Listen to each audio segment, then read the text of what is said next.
Well, Rob, here we are, 150 years of history, here with your two sisters, Betty and Dorothy, and as children you grew up here. But tell us why we've got some connection to the milk industry. Well, our great-grandfather settled this area in March 1850 and built the house, built milking sheds, stables, and for 3 generations they produced milk for the Melbourne market because we were fairly handy to the Melbourne market. You could get it there with wagons every day. And then in the 1930s, when things were a bit tough, some of the local farmers here decided to, well, one in particular, Albert Siebel, decided to buy his own dairy, and he went around to the other people here, and some of them were his cousins, as our father was, and he bought a dairy in Preston and renamed it the Pura Dairy. So the Pura Dairy started in Preston, selling milk from this area, from around the farms here in Westgarthtown, Thomastown. Rob, there'd be a lot of people like me who grew up in Preston who'd remember Pura Dairies. They were the most prominent. Now, Dorothy, you, as a child, you were here, and you have a bit of a mischievous look in your eye. Yes. What did you get up to here as a child? Lots of things. It was a veritable playground. We had nothing, like no neighbours particularly, to play with, and we just adventured all around the property, down the creek, and trying to drown our brother. What do you mean trying to drown your brother? What happened there? Well, Betty might be able to fill that in. Oh, well, we used to swim in the creek. There was a lot of water there then, not like it is now, like Rob calls it a drain.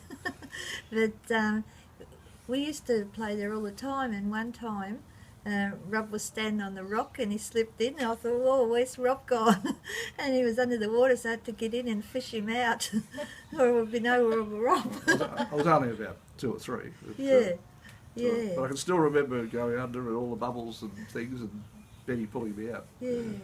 Oh, so there must have been a fair bit of hijinks around here with you as children. Yes, Yeah. we did get up to a lot. If we fell off the rocks in the creek, we'd hide them and not say a word. We didn't play like there was so much to do because there was so much land. Yeah, we really had to make our own fun because we didn't have many toys or anything, Now we're sitting on this this veranda, and of course you would have grown up. It would have been the war era, so you would have been children here. So what were some of the things? I mean, we're sitting on the veranda. Tell us about your story in the war coupons. Yes, well, I sort of didn't really know what they were, but we sort of set up shop and we play with these and use them as money and play shops. I don't know, we didn't get to the shops much. Reconstruct tea packets and Yeah, we had an old baker's cart that Dad bought 3 of them, and we had one under the tree, and we set it all up with empty tins and packets and that, and we had it like a shop, and then we used to serve ourselves at the front, where the baker would have sat. Yeah. Yeah. So it was the day's cubby house, I suppose. Yeah, it was that version. Right. And we each had one, without the wheels. So you each had one without the wheels. So there was 3 shops here. You each had one. Yes. well, each did what they wanted to do with their own. Yeah, that's right. And what about animals here? We had a sheep called Julie, and when it was to go for the table, I refused to eat it. I don't know about everyone else. I only remember because we got a photo of it, but I don't remember that. I'm a little bit younger. And a than rabbit. And a rabbit. Yeah, Paul's rabbit. house. Yes, yeah. Dogs. Dogs. And Cats. And fishing in the creek and eels and Yeah, we used to catch the eels in the creek. Yeah. Occasionally Mum a duck. used to cook them. yeah. Yeah. There were cattle here because my father after he decided to get out of dairy, he leased the farm. He leased down 90 acres to the farm next door. So the farm next door used to crop here and graze his cattle and dairy cows and things. So and there were rabbits out in the back paddock. You could go shooting there. you go shooting rabbits. You'd be a bit hard pressed to do that today around here. Yeah, probably. you would be.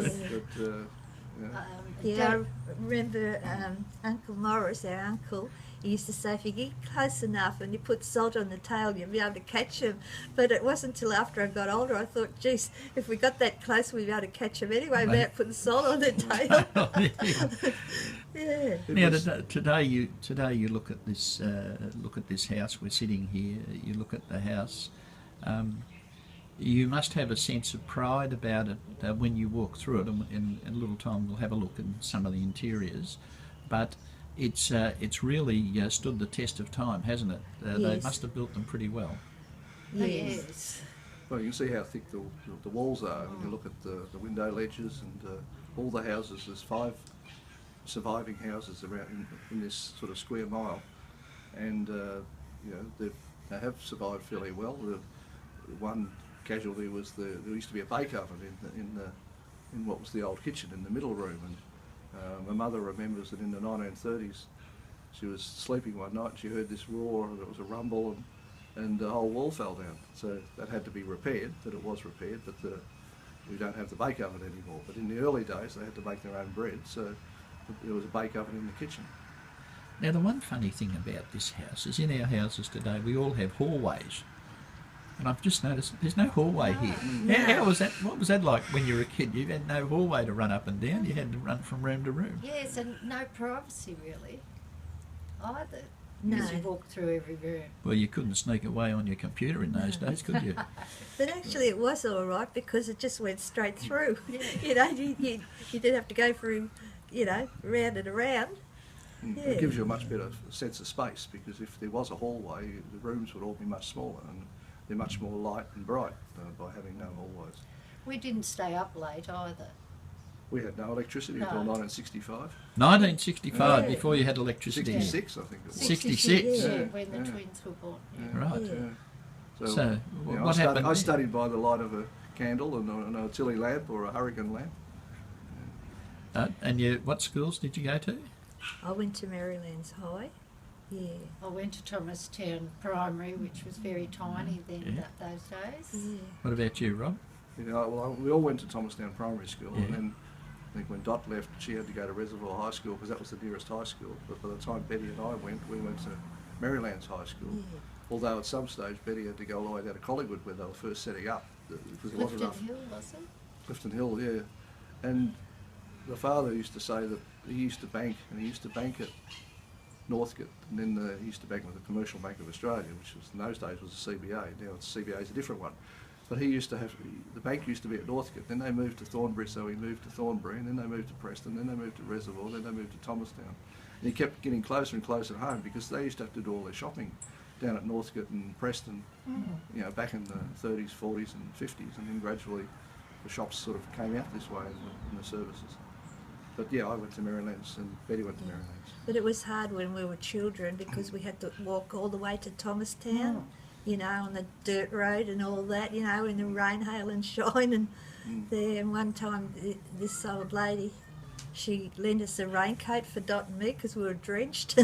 Yeah.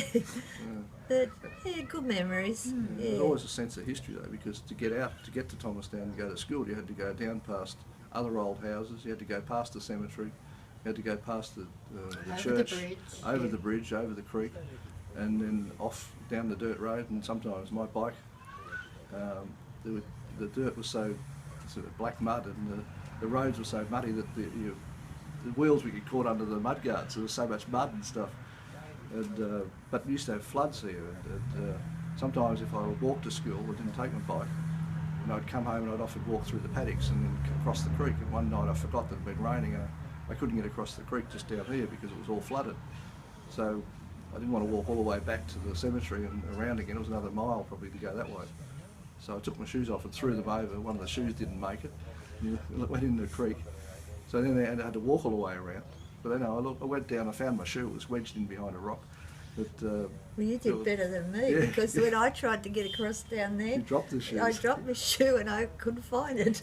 Because there was a ford there, Yeah. but that Yes. got covered up. Yeah, That so- got covered up. Yeah. It was only the one bridge though. Yeah. And today now, you look at this place and it will be, I suppose, of great interest to lots of people who will walk back. in history when they come here. Yes, it is quite amazing what people do say, but to us, you know, we've lost a lot of the place in as it was.